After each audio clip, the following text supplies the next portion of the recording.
오늘도 하나님을 예배하기 위해 이 자리에 나오신 여러분에게 하나님의 은혜와 평강이 넘치기를 소원합니다. 여러분은 이 욥기를 읽어보셨습니까? 제가 듣기로는 여기 수지산성교회 거의 모든 전 교인이 다 큐티를 한다고 제가 들었습니다. 교육자들도 같이 이제 큐티를 나누면서 그 큐티의 내용을 가지고 이렇게 설교를 하고 그렇게 한다고 하더라고요. 그럼 이제 2월의 주제가 이제 욥기가 이제 시작되었죠. 그럼 여러분은 이 욥기를 어떻게 읽으셨습니까? 이 욥기는 참으로 어려운 책입니다. 욥기의 내용을 이해하기도 어렵고 이것을 가지고 설교하기는 더 어렵습니다. 이 욥을 읽다 보면은 이제 그 말이 너무나 유창해가지고 너무 유창해서 이게 도대체 무슨 말을 하고 있는지 이해하기가 참 상당히 어렵습니다. 제가 옛날에 이 말싸움을 좀 잘하고 싶은 거예요. 말싸움을 잘하고 싶어서 이 욥기를 막 반복해서 읽고 외우고 막 그랬던 적이 있습니다. 우리가 막 말싸움 할 때 막 그런즉 너는 내 말을 들으라. 내 말에 내 귀를 기울이라. 내가 입을 여니 내 혀가 입에서 통하는구나. 내 입에 진리를 내게 말하리라. 이래서 말싸움을 하면 멋있어 보이잖아요. 그래서 제가 욥기를 막 반 읽었던 기억이 있습니다. 근데 욥기가 뭐 그 내용은 비교적 간단합니다. 내용은 그냥 하나님께서 이제 천상의 회의를 하시는지 하나님의 아들들을 모으고 이렇게 사탄이 왔는데 사탄한테 욥 이야기를 하는 거죠. 네가 욥을 보았느냐? 정말 순전하고 정직하고 하나님을 경외하고 악에서 떠난 자가 없도다. 그렇게 이야기하니까 사탄이 뭐가 마음에 안 들었는지 뭐 하나님께 불평불만을 하죠. 하나님이 이렇게 보호해주고 돌봐주고 하니까 복을 주시니까 그러는 거 아니겠습니까? 그러면서 이제 도발을 합니다. 하나님께서 그러면 네가 한번 시험해 봐라. 그러면서 이제 욥의 그 고난이 이제 시작되게 되죠. 그리고 마지막 끝에 가서는 결국 욥이 하나님께 2배의 축복을 받는 내용으로 이제 욥기가 이제 끝나게 되는 것이. 그래서 대부분의 사람들이 이 욥기를 본문으로 이 의인이 받는 고난에 대해서 이제 묵상을 합니다. 특히 우리 중에 뭐 고난 가운데 있는 사람이 있다면 이 욥기의 말씀을 읽으면서 그래도 내가 욥보다는 낫구나.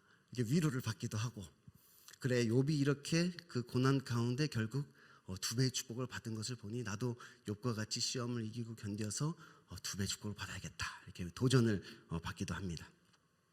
그래서 사람들이 욥기에서 가장 좋아하는 구절이 뭔가 이렇게 물어보면 내 시작은 미약하였으나 내 나중은 심히 장대하리라. 욥기 8장 7절의 말씀이죠. 뭐 식당이나 이제 가게 같은 데 가보면 막 액자로 막 만들어서 이렇게 막 걸어놓기도 하는 그런 말씀입니다. 아니면 이제 나의 가는 길을 그가 아시나니 그가 나를 단련하신 후에는 내가 정금같이 나오리라. 욥기 23장 10절의 말씀이죠. 그래서 우리가 이제 욥과 같이 현재의 고난을 이겨내라. 하나님의 시험을 통과하라. 끝까지 믿음을 잃지 마라. 그러면 이제 나중에 2배의 축복을 받을 수 있게 된다. 그런 교훈을 우리가 얻기도 합니다. 그런데 문제는 욥기의 마지막 42장의 말씀이 문제입니다. 욥기 마지막 42장이 이렇게 시작됩니다. 제가 한번 읽어드리겠습니다. 욥이 여호와께 대답하여 가로되 주께서는 무소불능하시오며 무슨 경영이든지 못 이루실 것이 없는 줄 아오니 무지한 말로 이치를 가리우는 자가 누구니이까. 내가 스스로 깨달을 수 없는 일을 말하였고 스스로 알 수도 없고 헤아리기 어려운 일을 말하였나이다. 내가 말하겠사오니 주여 들으시고 내가 주께 묻겠사오니 주여 내게 알게 하옵소서. 내가 주께 대하여 귀로 듣기만 하였사더니 이제는 눈으로 주를 배웁나이다. 그러므로 내가 스스로 화나고 티끌과 제 가운데에서 회개하나이다. 여호와께서 욥에게 이 말씀을 하신 후에 대만 사람 엘리바스에게 이르되 내가 너와 내 2 친구에게 노하나니 이는 너희가 나를 가리켜 말한 것이 내 종 욥의 말같이 정당하지 못함이라. 그러면서 이제 그 세 친구에게 욥에게 가서 나에게 번제를 드리라 이렇게 이야기를 하고 하나님께서 너희 허물을 내가 용서하노라 이렇게 말씀하시면서 다시 욥에게 복을 주사 2배의 축복을 받게 하시는 내용으로 이제 욥기가 끝난단 말이에요. 그래서 우리는 이제 욥이 2배의 축복을 받게 된 내용만 알고 있지 그 앞에 이런 내용이 있다는 것은 잘 모르는 경우가 많은 거죠. 그래서 사실 이 욥기는 부분적으로 설교하기가 참 어려운 말씀입니다. 그러니까 3장부터 31장까지 어떻게 보면 욥기의 대부분의 내용이 이 욥과 세 친구가 이렇게 치열한 논쟁을 막 3번에 걸쳐서 이렇게 치열한 논쟁을 하는 것이 나오잖아요. 근데 그들의 말을 잘 읽어보면 무엇이 틀렸는지를 찾아내기는 매우 힘들지만 하나님께서 그들을 정죄하셨다는 것이에요. 무엇을 틀렸는지 찾아내기가 참 어려워요. 근데 하나님께서 너희가 나를 가리켜 말한 것이 옳지 못하다. 너희가 틀렸다. 나에 대해서 잘못 알고 있다. 그렇게 하나님께서 말씀을 하셨다는 거예요. 내 시작은 미약하였으나 내 나중은 심히 탕자하리라. 그러니까 우리가 좋아하는 말씀인데 사실 이 말은 빌닷이 한 말입니다. 그러니까 욥이 한 말도 아니고 빌닷이 지금 이렇게 얘기했단 말이에요. 근데 하나님이 이것이 틀렸다. 그렇게 이야기했다는 거예요. 그러니까 뭐 성경에 기록되어 있다고 해서 뭐 그게 다 진리인 것이 아니라 그래서 그 말을 누가 했으며 그래서 하나님께서 그 말을 한 것을 옳다고 이야기하는 것인지 아니면 그게 잘못됐다고 이야기하는 것인지 우리가 그것을 이제 따져보면서 이제 성경을 읽어야 되잖아요. 근데 그 말은 하나님께서 옳지 못하다, 정당하지 못하다 그렇게 이야기를 하셨다는 거예요. 욥도 마찬가지입니다. 우리는 뭐 욥이 이제 끝까지 인내하여서 하나님의 시험을 통과하였다고 생각하지만 사실은 그렇지가 않은 것이지요. 그러니까 성경을 자세히 읽어보면 2장 10절까지만 온전하였을 뿐 이 세 친구와의 논쟁을 계속하면서 욥은 점점 자신의 교만을 드러내게 되는 것이 마지막에 하나님께서 욥에게 나타나셔서 욥에게 반문하신단 말이에요. 하나님께서 반문하시는 거예요. 무지한 말로 이치를 어둡게 하는 자가 누구냐. 욥이 지금 그렇게 했다는 이야기예요. 네가 내 공의를 부인하려느냐? 너의 의를 세우려고 나를 악하다 하겠느냐? 지금 욥이 그렇게 했다는 거예요. 하나님께서 욥에게 나타나셔서 그것을 묻고 있단 말이에요. 욥이 나중에 하나님 앞에서 이제 고백을 하는 것이 내가 주께 대하여 귀로 듣기만 하였었더니 이제는 눈으로 주를 배움나이다. 그러면서 그러므로 내가 스스로 하나고 티끌과 제 가운데 회개하나이다. 그러니까 욥이 회개를 했던 거죠. 그러니까 우리는 마치 욥기를 읽으면서 욥이 전혀 뭐 회개할 것이 없는 의인이라고 생각하지만 실제로 욥은 하나님 앞에 엎드려 내가 하나님 앞에 회개합니다. 이렇게 실제로 욥은 하나님 앞에서 회개를 하였던 것이에요.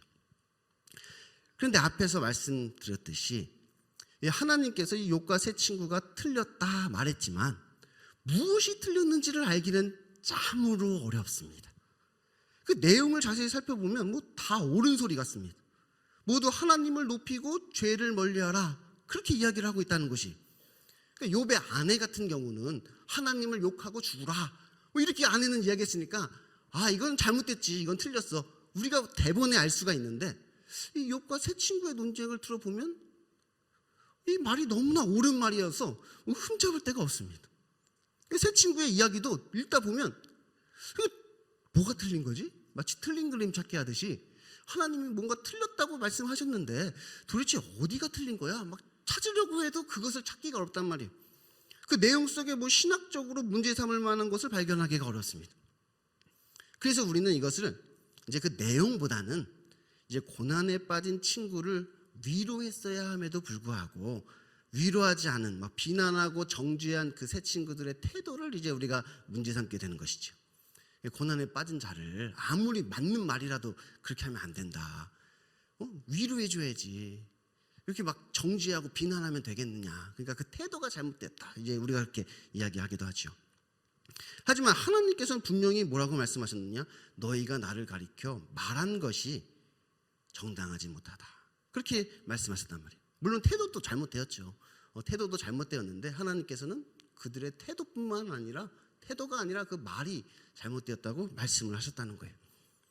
그래도 뭐 욥의 잘못은 오히려 발견하기가 쉽습니다. 오히려 자신을 의롭다고 하면서 욥은 교만하였던 것이지요.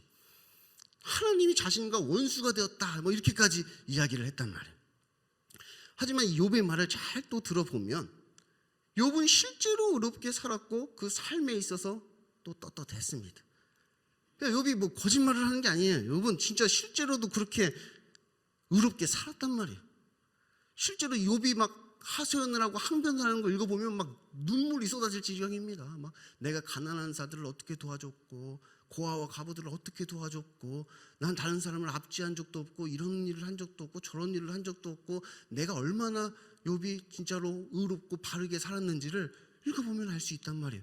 실제로 그렇게 떳떳하게 산 거예요. 그러니까 욥은 그런 정죄와 판단을 들었을 때 억울할 만하고 호소할 만하였던 것이죠.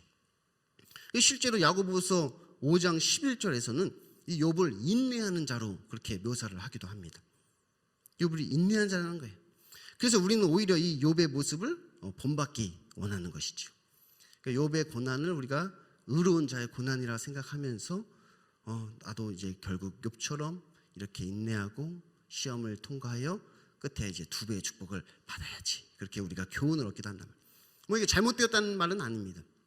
실제로 하나님께서 욥을 그렇게 칭찬하셨고 또 실제로 욥이 그렇게 2배의 축복을 받은 것은 사실이니까 그게 잘못됐다는 말은 아니에요. 그런데 우리가 이 욥기를 좀 더 깊이 이해하는 데 있어서 가장 중요한 인물이 있는데 그가 바로 엘리후라는 인물입니다. 그러니까 욥과 세 친구가 막 논쟁을 하다가 이제 뒤에 32장에 가면 이제 엘리후가 이렇게 등장을 하잖아요. 근데 그 엘리후는 하나님께 정죄를 당하지 않았다는 거예요. 그러니까 욥과 세 친구를 하나님께서 정죄하셨잖아요. 욥에게도 네가 무지한 말로 이치를 얻게 하였다. 세 친구에게도 내가 너희들에게 노한다. 너희들의 말이 정당하지 못하다.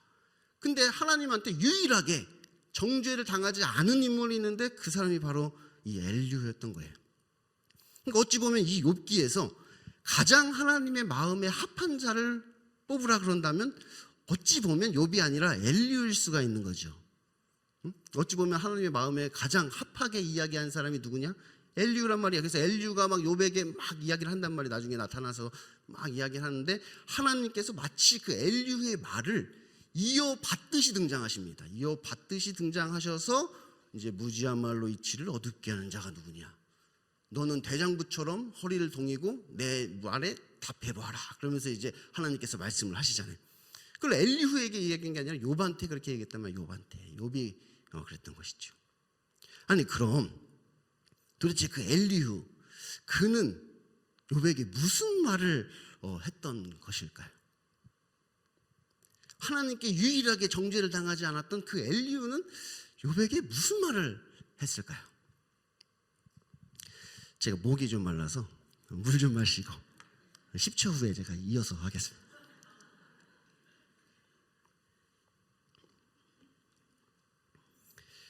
근데 참 여러분 큐티 하시잖아요. 아쉽게도 2월달 큐티는 욥기 22장까지만 있더라고요. 엘리후는 32장이 등장하는데 22장까지만 여러분이 있더라고요. 그러니까 2월달에는 아쉽게도 엘리후를 만날 수가 없습니다. 그래서 제가 지금 간단하게 말씀을 드리면 엘리후는 욥의 세 친구들과 비슷했지만 달랐던 점이 있습니다. 그러니까 다른 친구들은 욥의 범죄함을 지적하였지만 엘리후는 욥의 교만을 지적하고 있습니다. 특별히 영적 교만을 지적하는 것이죠. 다른 친구들이 이제 욥한테 정죄하면서 이야기하는 것은 욥의 어떤 과거의 범죄함을 지적했단 말이야. 네가 어떤 일을 잘못했겠지. 네가 어떤 일을 잘못해서 이런 일이 생겼겠지. 그러면서 네가 뭐 다른 강한 손으로 뭐 약한 자를 압제한 것 아니야? 뭐 이렇게 불의한 일을 저지른 것 아니야? 너가 이런 죄를 저지른 것 아니야? 저런 죄를 저지른 것 아니야? 이렇게 욥의 어떤 범죄함을 지적하였는데 엘리후는 그런 것을 지적하는 게 아니라 지금 너가 교만하다는 것을 지적하고 있는 거예요. 내가 들어보니까 네가 너무 교만해. 욥은 실제로 의로운 삶을 살았고 스스로 의롭다고 생각하였기에 다른 친구들의 말을 수긍하지 않았단 말이에요. 다른 친구가 뭐 이런 거 범한 거 아니야? 저런 죄 범한 거 아니야? 욥은 없단 말이에요. 그런 죄를 지은 적이 없단 말이에요. 실제로 의로운 삶을 살았단 말이니까 억울하단 말이에요. 아니라 나는 지금까지 살면서 그런 죄를 범한 적이 없노라. 없다고 이렇게 스스로 항변하게 되는 것이죠. 하지만 욥의 교만을 지적하는 이 엘리후의 말에는 욥도 수긍하고 꼬리를 내릴 수밖에 없었습니다. 자기 의를 드러낸단 말이에요. 이 논쟁을 통해서 계속해서 자기 의를 드러내면서 자기 스스로를 의롭다고 여겼던 것이, 자기 스스로 의롭다고 계속해서 항변했던 것이 근데 엘리야는 그것을 지적한단 말이에요. 그게 영적 교만이다. 너가 지금 그렇게 영적 교만한 상태에 빠져 있다. 다른 친구들은 과거에 네가 어떤 죄를 범했겠지, 그래서 이렇게 됐겠지, 그렇게 이야기했지만 엘리야는 과거의 죄를 이야기하는 것이 아니라 지금 너의 모습을 이야기한단 말이에요. 지금 너의 모습이 너무 교만해. 그렇게 엘리야가 이야기했던 거예요. 무엇보다 욥과 세 친구는 그래서 이 권선징악의 하나님을 말하였지만 엘리야는 하나님의 주권을 이야기합니다.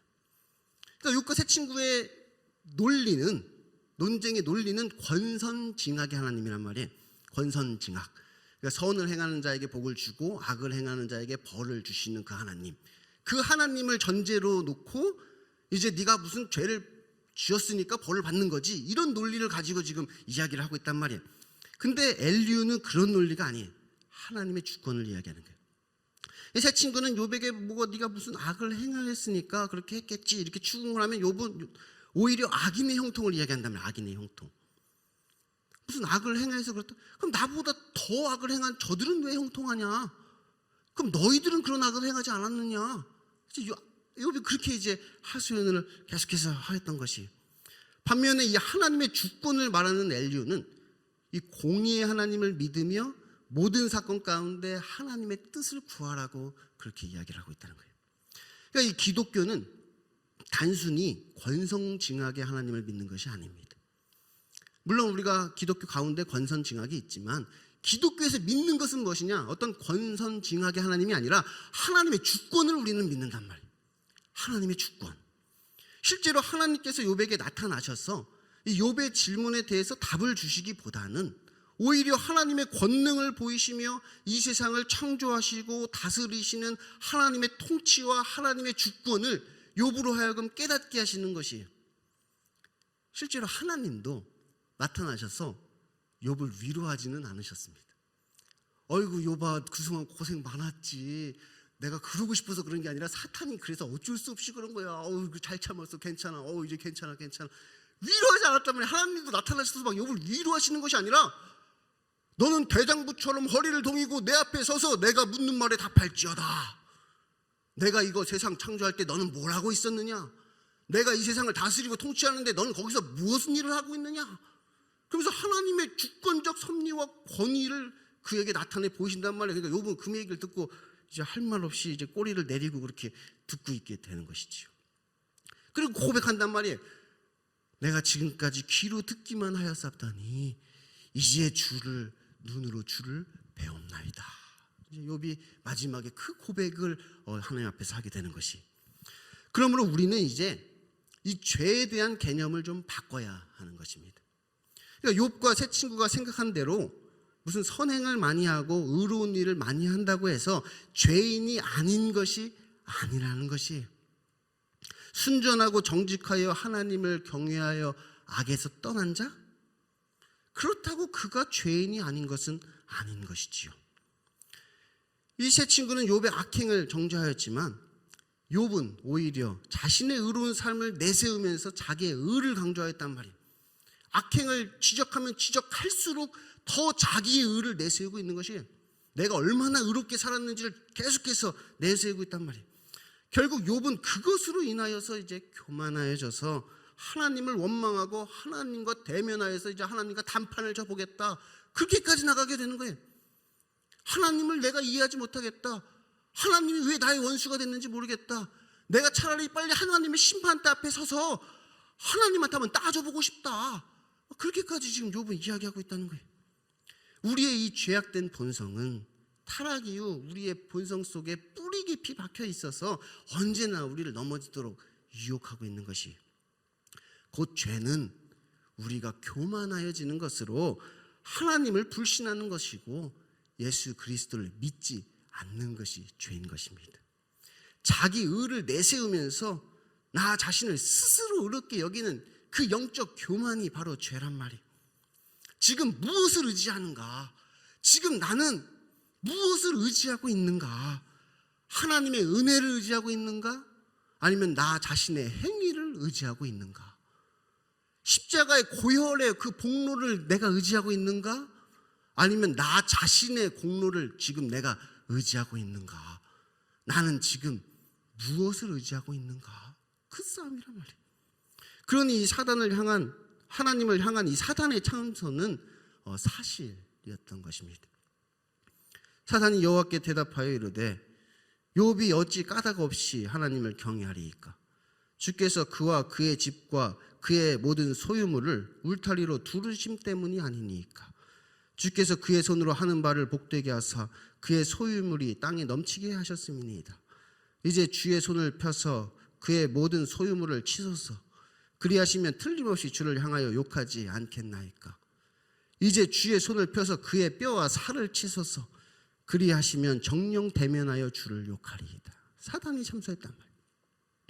처음에는 욥이 이 시험을 통과한 듯 보였으나 이 세 친구와의 논쟁을 시작하면서 지금 자기가 의지하고 있는 것이 무엇인지를 드러내게 되었단 말이에요.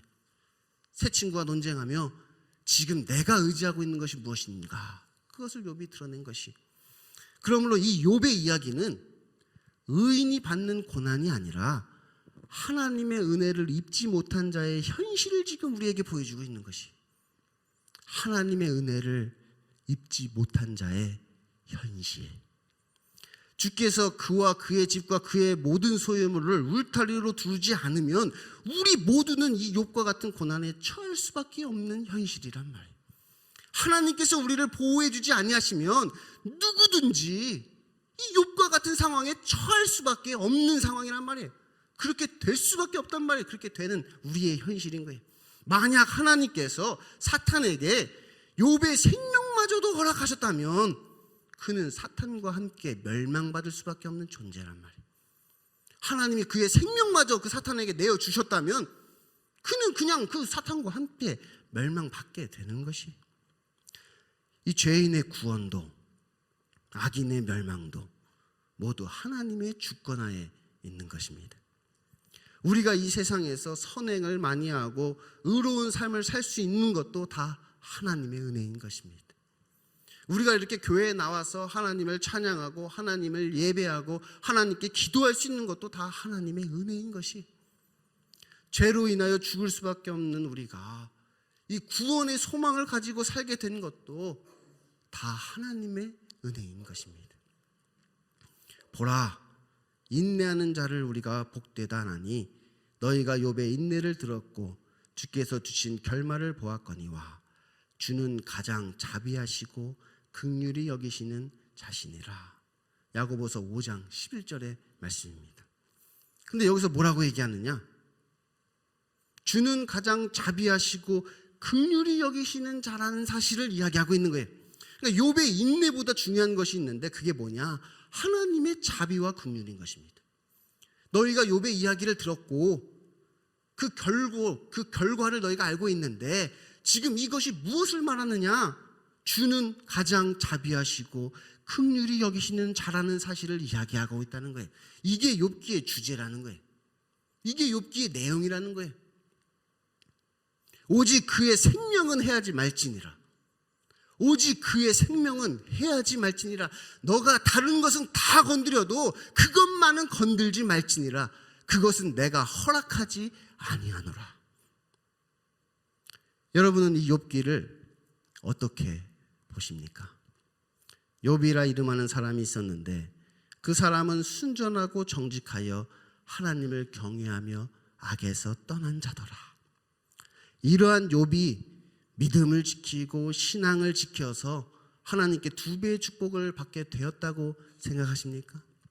아니면 자신의 죄로 인하여 죽을 수밖에 없었던 욥이 하나님의 자비하심과 긍휼하심으로 인하여 하나님께 복을 받아 그렇게 순전하고 정직하며 하나님을 경외하고 악에서 떠난 자가 될 수 있게 되었다고 생각하십니까? 우리가 어떻게 생각하느냐에 따라 우리들의 태도가, 우리들의 기도가 달라지게 될 것이에요. 지금 내가 받는 고난이 그저 의인이 받는 고난이라 생각하면 그저 아무런 변화 없이 그냥 끝까지 인내해야지 그렇게 생각을 하시겠죠. 하지만 지금 내가 받는 고난을 하나님께서 나에게 무엇인가를 깨닫게 해주시기 위해서 특별히 준비하신 하나님의 주권적 역사라고 우리가 생각한다면 우리는 그것이 무엇인지를 깨닫기 위해서 애쓰겠죠. 도대체 이유가 뭘까? 하나님께서 이렇게 하신 이유가 있을 텐데 그 이유가 뭘까? 왜 하나님께서 나를 이런 고난 가운데 처하게 하셨을까? 그 하나님의 뜻이 무엇일까? 그 하나님의 이유가 뭘까? 그것을 알아내기 위해서 했을 거란 말이에요.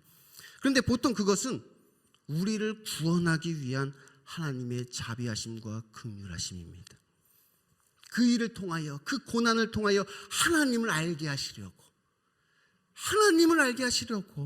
그리고 나도 몰랐던 내 안에 숨겨져 있던 내 죄를 드러내심으로 그것을 회개케 하시기 위해서, 그래서 다 우리 구원 받으라고 하나님께서 그 일을 하신 거예요.